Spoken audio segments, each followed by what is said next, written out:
그래서 우리 로봇이라고 얘기를 하면 이거 어렵지 않나? 꼭 해야만 하나?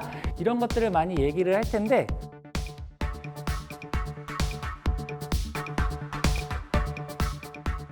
안녕하세요.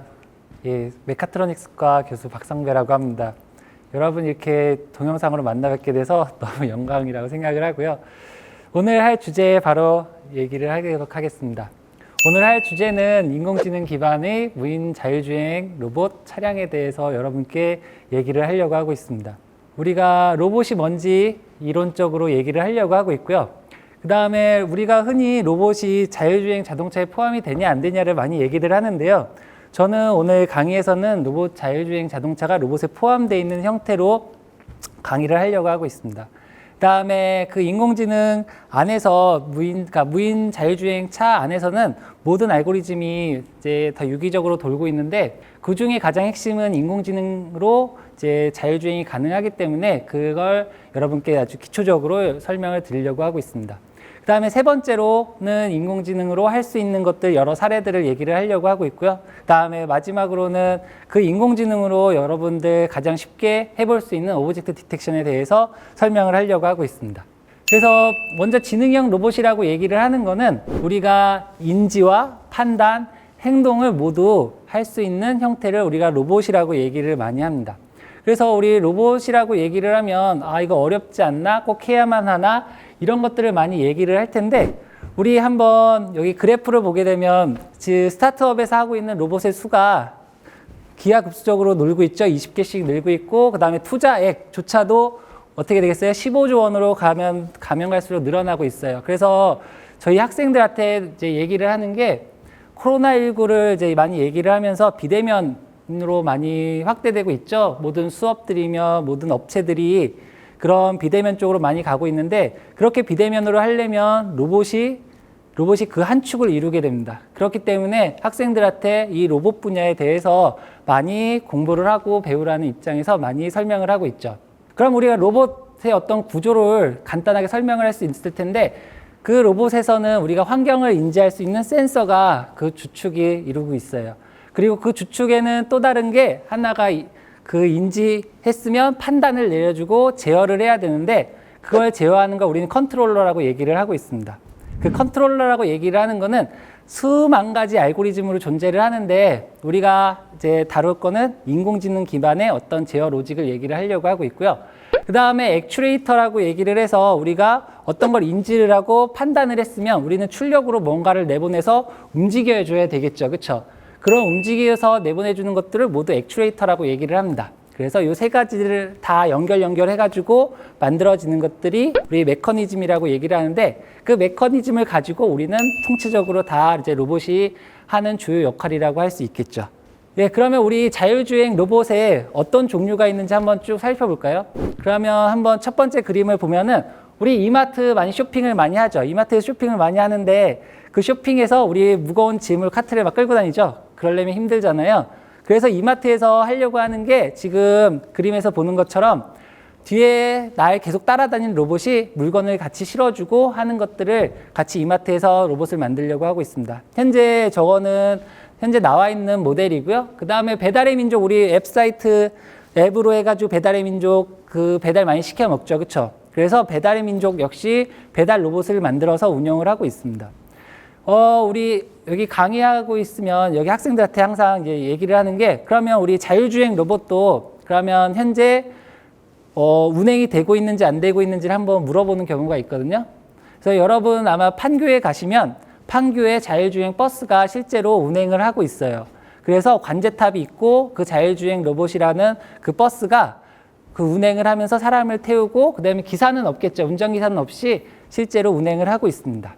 그리고 우리가 스마트 팩토리라고 얘기를 해서 스마트 팩토리 하게 되면 어떤 똑똑한 공장이라고 생각을 하겠죠. 그렇죠? 그래서 예전에는 기계 중심의 사람이 지게차로 이렇게 물건을 나르고 했다면 요즘 시대에 우리 지금 공장을 가보면 큰 대기업 같은 경우는 공장의 모든 시스템들이 다 로봇이 그 물건을 실어서 날라서 우리 그 물류를 하고 담당하고 있는 사람들한테 다 전달을 하는 입장으로 많이 바뀌고 있습니다. 그 다음에 우리 배달 로봇도 있을 거고, 그 다음에 우편 배달하는 로봇도 있고, 그리고 우리 저쪽 끝에 보면은 뭐가 있죠? 저 끝에 보면은 우리가 옛날에는 식료품 이런 것들, 야채 같은 거 사람이 끌고 다니면서 뭐가 왔어요, 뭐 왔어요, 사세요, 뭐 이렇게 방송도 하고 그랬었죠. 지금 시대는 그거와 다르게 무인 차량이 스스로 그 안에다가 야채를 싣고 다니면서 물건을 팔 수 있는 시대로 바뀌고 있습니다.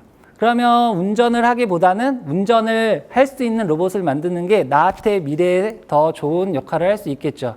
그래서 여러분들이 이 시장에 뛰어들고 이쪽으로 도전을 해보시는 것도 가장 좋다고 생각을 합니다. 예, 그러면 다음으로 우리가 로봇이라고 얘기하는 것 중에서 가장 우선순위가 잘 활성화가 되어 있는 게 무인 자율주행 자동차예요. 예전에 제가 교수님한테 제가 어느 쪽 길로 갈지를 한번 상담을 드린 적이 있었어요. 그때 비행기 쪽을 갈까 아니면 자동차 쪽을 할까라고 이렇게 교수님한테 이제 여쭤본 적이 있었는데 그 교수님, 지도 교수님 하시는 말씀이 비행기가 더 많이 팔리니 자동차가 더 많이 팔리니 이런 얘기를 하시더라고요. 그래서 거기서 딱 깨달았죠. 당연히 자동차가 더 많이 팔리기 때문에 이쪽 시장에 가서 도전을 뭔가를 해야 되지 않겠냐라는 그런 생각을 가졌습니다. 현재 로봇은 그렇게 시장이 크지는 않아요. 하지만 로봇을 바탕으로 한 자율주행 자동차 같은 경우는 시장이 형성돼 있거든요. 그 지금 사고 있는 여러분이 타고 다니는 자동차에 센서를 만들고 그 다음에 알고리즘만 넣게 되면 그 시장은 계속 열려있는 시장이 돼요. 그렇기 때문에 당연히 여러분들 이런 무인 차량, 그 다음에 무인 로봇들을 하게 되면 그 앞으로 취업하는 데는 더 크게 뭔가를 작용할 수 있겠죠. 그러면 우리가 무인 차량 안에는 라이다 센서와 GPS, 그 다음에 레이더 센서, 그 다음에 카메라가 내장되어 있습니다. 그걸로 인해서 우리는 오브젝트, 그러니까 물체를 검출을 해주고 그 다음에 물체가 있으면 그걸 회피를 해줄 수가 있습니다. 또한 우리가 내 차가 현재 어느 위치에 있는지를 알아야 되기 때문에 GPS가 항상 달려있죠. 이런 시스템으로 무인 차량이 이제 센서가 달려 있는데 우리는 무인 차량을 총 5단계로 나눌 수가 있어요. 5단계로 나눌 수가 있는데 그 5단계로 나누는 거는 인지와 그 다음에 제어와 책임으로 나눌 수가 있어요. 이 세 가지가 누가 담당하냐에 따라서 이 5단계가 나눠지는데 단계 4가 제일 높은 단계예요. 그래서 우리가 주체가 어디 쪽에 있는지에 따라서 이렇게 나눠지는데 우리 그러면 현재 현대자동차가 우리나라에선 제일 그래도 연구를 열심히 하고 있죠. 그럼 현대자동차는 어디까지 와 있는지 궁금해 하실 거라 생각이 들어요.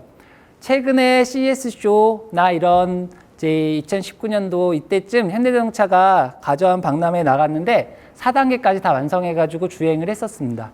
그래서 현재 우리나라도 지금 주행을 잘 못한다, 안 된다라고 얘기는 하지만 많은 연구를 하는 사람들이 3, 4단계까지 다 와 있다라고 보시면 돼요. 그러면 우리가 생각하는 무인 차량을 한번 사람과 똑같이 대조해 놓고 한번 봅시다. 이때 인지와 인지 부분을 담당하는 우리 사람은 어느 게 있을 것 같아요? 인지를 담당하는 거는 눈하고 귀죠. 그렇죠? 예, 맞습니다. 그래서 눈하고 귀인데 이 눈하고 귀는 우리가 하드웨어 어떤 로봇의 입장에서 보게 되면 이건 센서와 통신이 담당을 해줘요. 그래서 우리 5G 얘기가 많이 나왔죠. 그래서 5G 통신이 나오게 되면서 속도가 빨라졌죠. 그러면서 시스템을 더 빨리 이제 움직일 수 있는 환경이 만들어지는 거죠. 그리고 그 다음에 나오는 게 우리가 판단을 내려줄 수 있는 로직들이에요. 판단을 내려줄 수 있는 로직들은 어떤 게 있어요? 판단 같은 경우는 보시게 되면 어떤 지도와 그 다음에 인공지능으로 우리가 제어를 할 수가 있는데 이제 인공지능이 우리 무인 차량이나 로봇에도 꼭 필요합니다. 그 이유는 뒤에서 설명을 드릴 텐데 이런 것들 때문에 우리는 로봇들이 스스로 알아서 물체를 회피를 하고 그 다음에 이동도 가능하게 만들어주는 거죠. 그 다음에 마지막으로 우리가 제어가 있는데 이 제어는 우리 몸으로 따지면 신경계 쪽에 많이 해당이 돼요. 그 근육이랑 이런 신경계로 움직이게 되죠. 그런 것처럼 우리 로봇에서는 로봇의 어떤 휠이나 그 다음에 어떤 이 팔이나 이런 것들이 다 움직이죠. 이런 식으로 어떤 메커니즘으로 움직이는 것들이 다 로봇에서는 해당된다고 볼 수가 있습니다. 그러면 마지막 여기 그림 하나 소형 자율주행 로봇 쪽도 한번 볼 수가 있는데 소형 자율주행 로봇이라고 해서 이런 무인차와 다르지는 않습니다. 그 이유 중에 하나는 우리는 사람이 타고 내리고 하는 것과 다를 뿐이지 사용하는 센서가 똑같고 그 다음에 하는 서비스가 비슷하기 때문에 서비스를 어떤 식으로 가져가냐에 따라서 로봇의 형태는 조금씩 바뀌는 거지 거기에 들어간 센서는 다들 비슷하다고 볼 수가 있습니다. 그러면 우리가 한번 적용 사례를 볼 텐데 첫 번째 보는 사진은 우리가 카메라를 이용해서 오브젝트를 디텍션 하는 거예요. 우리가 자율주행을 하려면 사람도 검출해야 되고 신호등도 검출해야 되고 앞차도 검출해야 되고 검출할 게 엄청 많거든요. 그거를 대부분 이제 카메라가 해줘요. 카메라가 해주는데 그 카메라에 우리는 제일 좋은 센서는 뭐라고 생각하세요? 제일 좋은 센서는 카메라라고 얘기를 합니다. 그 이유 중에 하나는 카메라는 사람의 눈하고 똑같거든요. 똑같은 색깔을 보고 똑같은 위치를 보고 똑같이 볼 수 있기 때문에 우리는 카메라가 가장 좋은 센서라고 얘기를 합니다. 그런데 카메라가 우리는 로봇에 많이 활용되지 못하는 이유 중에 하나가 카메라는 우리가 볼 수 있는 요 환경들을 우리는 옛날서부터 학습을 해가지고 저건 신호등이고 저건 사람이고 이렇게 얘기를 할 수 있죠. 근데 우리는 그걸 알고리즘을 다 만들어낼 수가 없어요.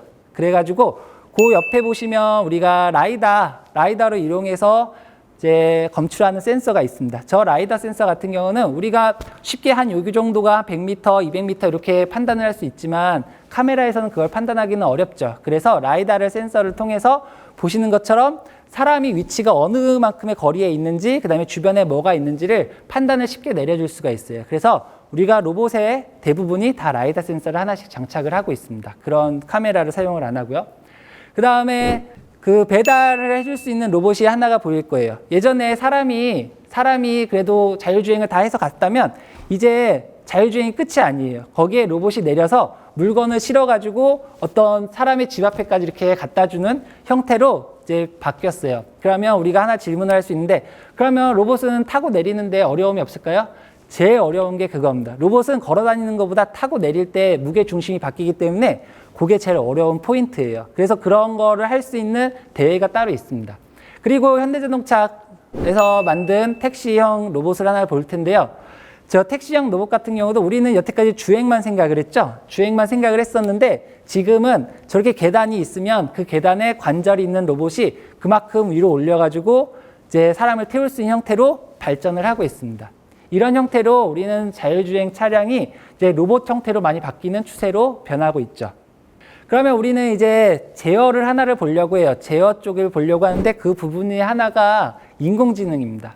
그 인공지능이라고 얘기를 하면 우리는 예전부터 43년 이때쯤만 해도 우리는 인공지능은 안 돼, 할 수 없어 이렇게 얘기를 많이 했어요. 근데 우리가 2006년, 12년대 딱 가면서부터 대회를 하나 이제 했습니다. 대회를 했는데 이미지넷이라는 이제 대회를 했습니다. 그랬더니 거기 대회에서 딥러닝을 사용해가지고 한 결과가 제일 좋았어요. 그래서 딥러닝이 이제 되나 보다. 딥러닝 쪽으로 해서 우리는 인공지능을 뭔가를 해보겠다.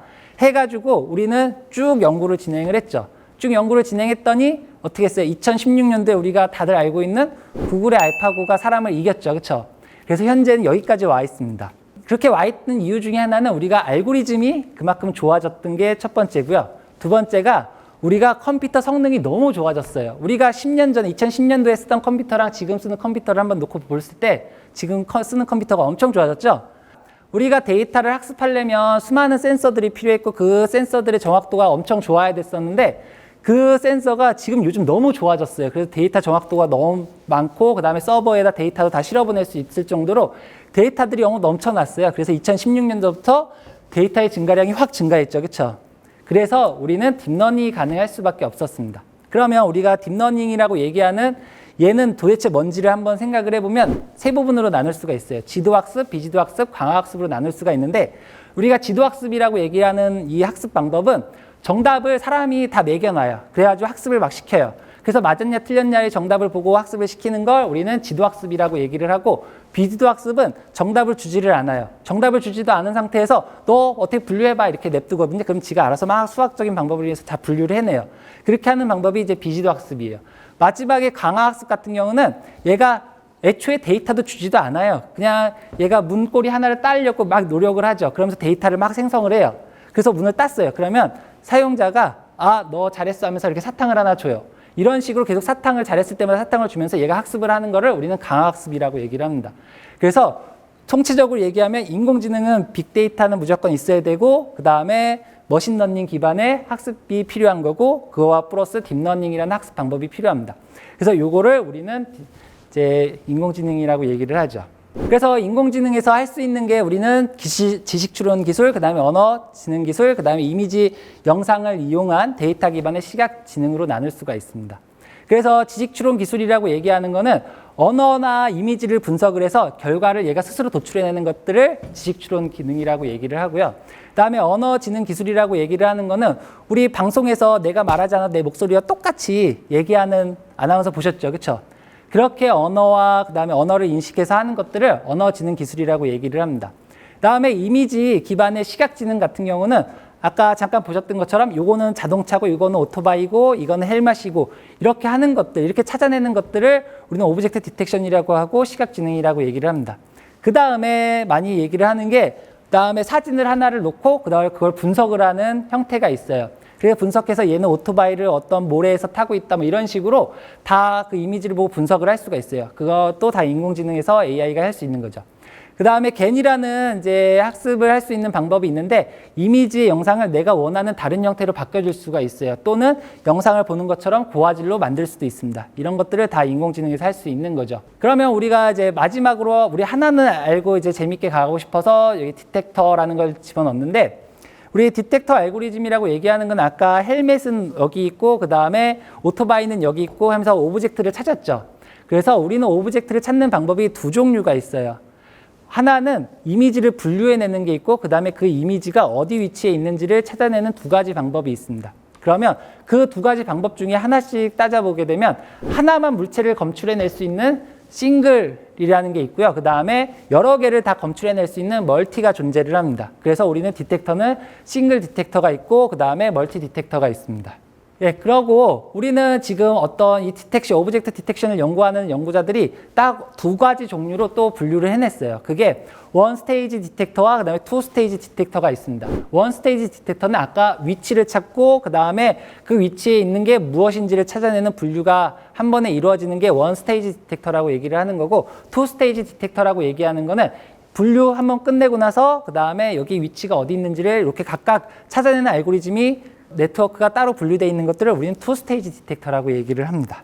지금 그래서 보시는 것처럼 투 스테이지 디텍터는 어떻게 돼 있어요? 우리 위치를 찾고 그 다음에 분류를 하고 있죠. 그 다음에 원 스테이지 디텍터는 그 컨볼루션 레이어만 사용해 가지고 한 번에 위치까지 다 찾아내고 분류까지 하는 방법으로 되어 있죠. 그래서 우리는 2013년서부터 그 다음에 19년까지 수많은 네트워크들을 개발자들이 만들어냈어요. 이 디텍터 쪽에. 그래서 이 디텍터 쪽에 제일 마지막에 있는 게 제일 좋을 거라고 생각을 하시잖아요. 그렇죠? 근데 전혀 그렇지는 않습니다. 이게 환경에 따라 학습을 어떻게 하냐에 따라서 그 네트워크가 어떤 상황에는 좋고 또 어떤 상황에는 나쁠 수가 있습니다. 그래서 우리는 이것들을 하나씩 다 사용을 해가면서 어떤 게 내 환경에 맞는지 판단을 한 다음에 사용하는 게 가장 좋을 거라 생각을 하고 있습니다. 예, 그 다음에 이제 제 강의는 여기서 마치려고 하고요. 그 다음에 여러분께 이제 하나를 말씀을 드리려고 합니다.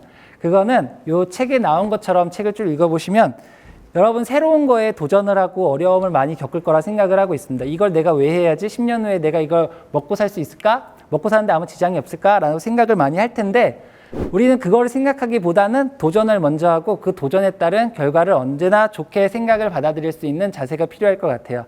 그래서 여러분들은 젊고 그 다음에 건강한 사고를 갖고 있기 때문에 항상 도전하고 그 다음에 새로운 걸 찾으려고 노력을 했으면 좋겠습니다. 예, 이상입니다. 예.